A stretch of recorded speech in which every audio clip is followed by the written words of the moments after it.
Good afternoon, and welcome to the Nature Trail at Caroline Furnace Lutheran Camp and Retreat Center.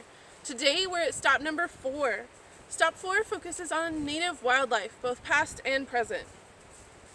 Early settlers shared Fort Valley with a diverse wildlife population, to include white-tailed deer, buffalo, black bears, wolves, and panthers, also known as cougars or mountain lions, plus smaller mammals such as rabbits, squirrels, foxes, raccoons, opossums, a muskrat, and game birds such as quail, grouse, and turkey. Panthers disappeared in the 1830s and wolves around 1860. Rattlesnakes can still be found in Fort Valley today, but are less common than in the 1800s. From the Herald newspaper in 1900.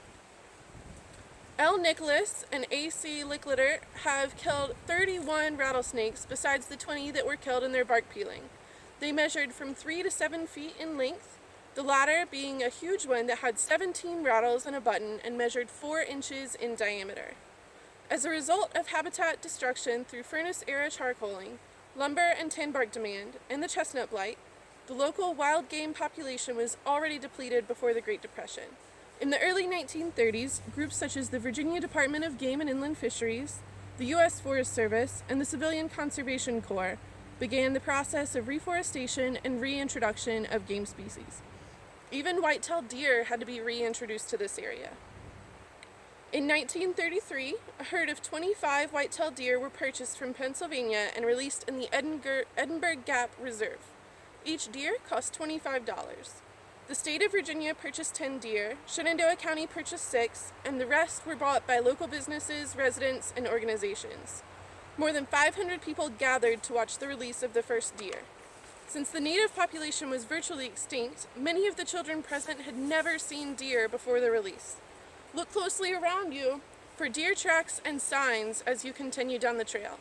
The deer love this area of Caroline Furnace property because it remains undeveloped and it is near an excellent water source, Passage Creek. Look for faint side trails called game trails. You may also find hoof prints in soft, muddy areas where they have walked, and round, flattened spots in grassy areas where they have bedded down. In the fall, you may find antler rubs on trees. Bucks do this to remove the velvet from their antlers and to mark their territory. So, here's Station 4, Native Wildlife.